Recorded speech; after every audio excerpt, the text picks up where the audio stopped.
Welcome back to our channel. ఇదేంటనుకుంటున్నారా? చింతపండు గుజ్జు.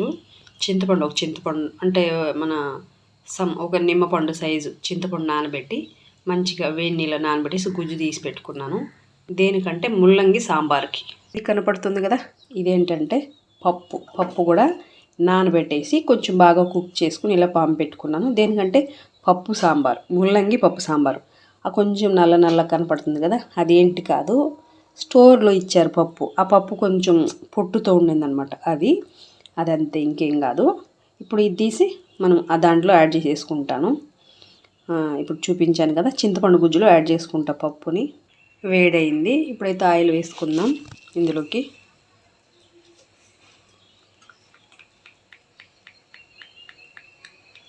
చాలా మాత్రం ఆయిల్ వేడవే లోపల ఈ ఆవాలు తీసుకుందాం. జీలకర్ర, ఆవాలు, ఒక ఆనియన్ ఇట్లా స్ట్రైట్గా కట్ చేసి పెట్టుకున్నాను. ఒక 2 టమోటాస్ కొంచెం పెద్దగానే, మరీ సన్నగా కొంచెం పెద్దగానే మీడియం సైజ్ ముక్కలు కట్ చేసి పెట్టుకున్నాను. ఇప్పుడు ఆవాలు వేసేస్తాను. కొంచెం ఆవాలు, మరి కొంచెం జీలకర్ర,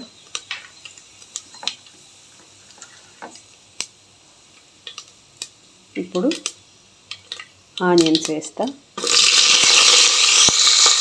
ఇప్పుడు దీనిలోకి కరివేపాకు వేసేసుకున్నాం.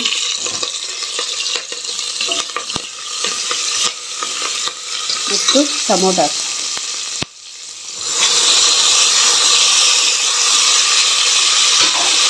ఇవన్నీ కొంచెం బాగా వేగనిద్దాం. ఇదైతే ఇందులో పసుపు వేస్తాం. పసుపు యాడ్ చేసుకున్నాం. పసుపు,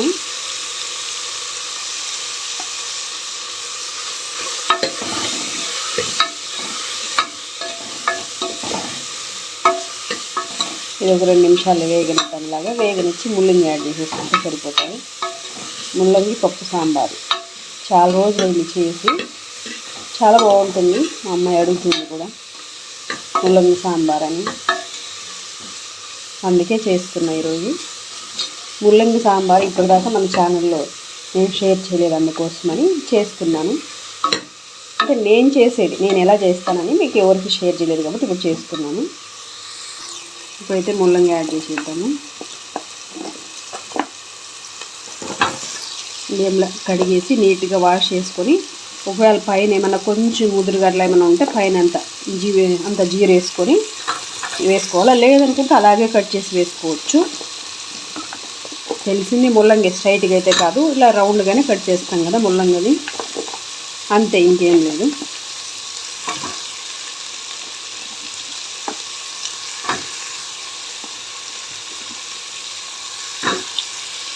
ఒక 1/2 కేజీ కన్నా కొంచెం తక్కువ తీసుకున్నాను. ఇట్లా బాగా కలిసేలాగా కలిపేసుకొని ఇందులోకి ఇప్పుడు ఉప్పు, కారం, సాంబార్ పౌడర్ అన్నీ యాడ్ చేసేసుకొని, ఇంకా మనం ఇందాక చింతగుజ్జు చూపించాం కదా, చింతగుజ్జు పప్పు యాడ్ చేసుకోవడమే.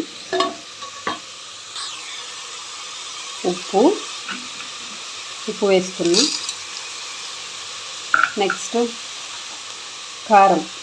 కారం కూడా ఇప్పుడు దాకా యాడ్ చేయలేదు కదా, కొంచెం ఒక 1 టేబుల్ స్పూన్ అనుకోండి, చిన్నదాంతో 1 టేబుల్ స్పూన్ అనుకోండి. ఎందుకంటే సాంబార్ పౌడర్ వేసుకుంటాం మళ్ళీ, దానిలో కూడా కొంచెం ఉంటుంది కాబట్టి స్పైసీ. ఇప్పుడు సాంబార్ పౌడర్ అయితే వేసేస్తాను అందులోకి.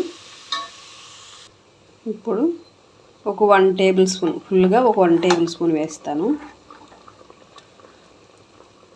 సాంబార్ పౌడర్. కలిపేసుకొని ఉండలు కట్టుకోకుండా ఇప్పుడైతే ఆ పప్పు, చింతపండు గుజ్జు అంతా యాడ్ చేసేస్తాను ఇందులోకి. అంతే, ఇంకేం లేదు. ఇప్పుడు ఇందులోకి కసూరి మేతి కొంచెం వేస్తాను. చాలా బాగుంటుంది, మంచి స్మెల్ వస్తుంది ఫ్లేవర్ కోసం. మీరు కావాలంటే ట్రై చేయండి. ఎవరైనా కసూరి మేతి ఇప్పుడు దాకా అలవాటు లేని వాళ్ళైతే చాలా అయితే బాగుంటుందండి. స్మెల్ అయితే చాలా సూపర్ ఉంటుంది అనమాట. ఈ స్మెల్ తోటే తినేయాలనిపిస్తుంది అసలు చూడంగానే. నెక్స్ట్ ఫైనల్గా ఇది బాగా కుక్ అవనిద్దాము. కుక్కర్ని కొంచెం మూత పెట్టేస్తాను. ఒక 5 నిమిషాలు ఉడకనిచ్చి తర్వాత ఫైనల్గా దింపేటప్పుడు ఇంక కొత్తిమీర వేసుకుందాం.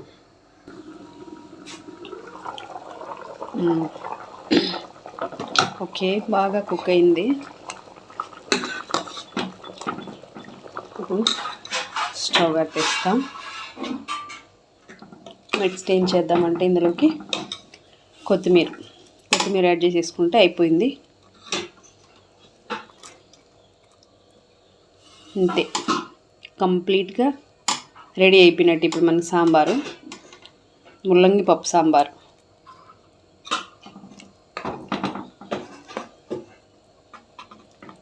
ఇప్పుడు సర్వింగ్ బౌల్లో తీసేసుకుందాం.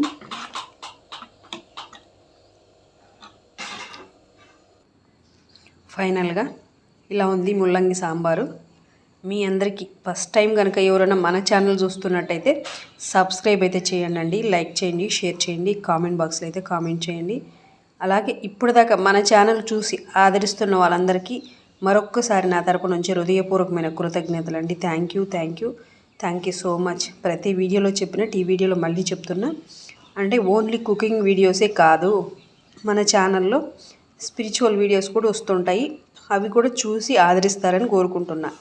థ్యాంక్ యూ అండి. Thank you so much.